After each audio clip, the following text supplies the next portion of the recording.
to his aid. I tried to blast them away, but the overwhelming number of them was too much for me to handle.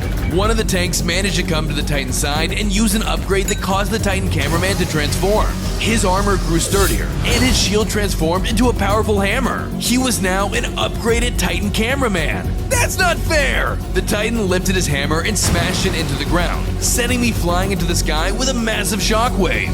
On days 122 through 124, I landed inside of an area surrounded by boiling hot lava. Thanks to my tough tank exterior, I survived the fall damage, but I was left with extremely low health. I have to tread carefully. Just then, I spotted the upgraded Titan cameraman flying overhead in the distance. He's coming to finish me off! I have to get out of here! The gap in the lava surrounding me was too big for me to jump, and there wasn't enough time to build a bridge, so I had to come up with something else. Fire! I brute forced my way through and unloaded my weapons on the terrain around me. Once the dust settled, the rubble filled the gap, forming a makeshift bridge.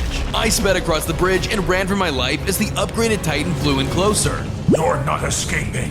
On days 125 through 126, I sped through the trees and mountains to avoid any attacks the upgraded Titan cameraman might throw at me. I looked behind me and noticed the massive hammer he was wielding. If I get hit by that thing, I'm toast! I couldn't keep up the pace and I was beginning to slow down. I thought this was the end until I heard a familiar voice. Incoming! I looked up and spotted a helicopter Skibidi from back in day 1 flying to aid me in battle. They used a special attack that managed to stun the Titan temporarily. Follow me, quick!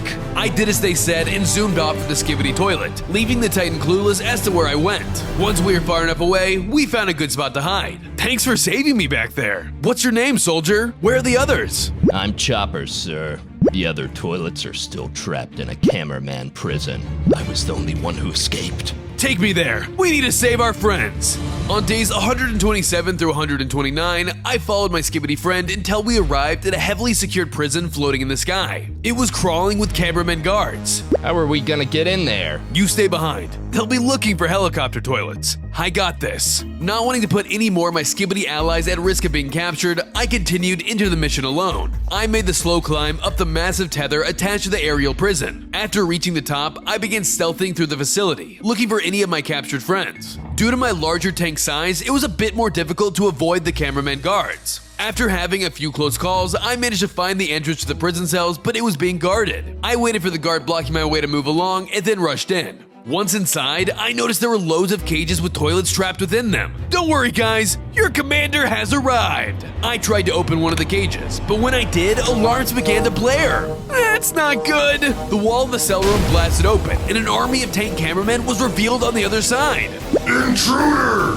On days 130 through 133, I was getting swarmed by a horde of tank cameramen. Thanks to my hardened exterior, this fight was fair game, but their numbers were quickly becoming overwhelming. I fired a barrage of rockets onto the camera tanks and quickly drove into the room. My tank tread screaming as I ducked and dodged a hailstorm of machine gun fire that the camera toilets fired from every direction.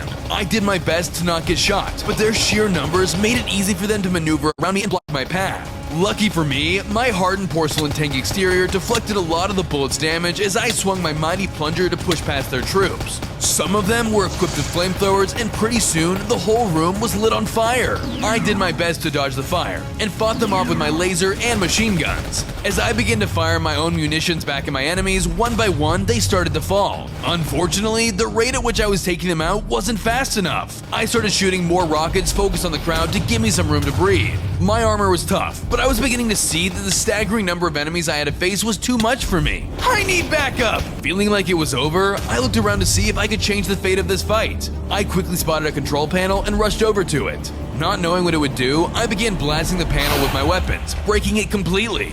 Luckily for me, the prison cell gates began to open.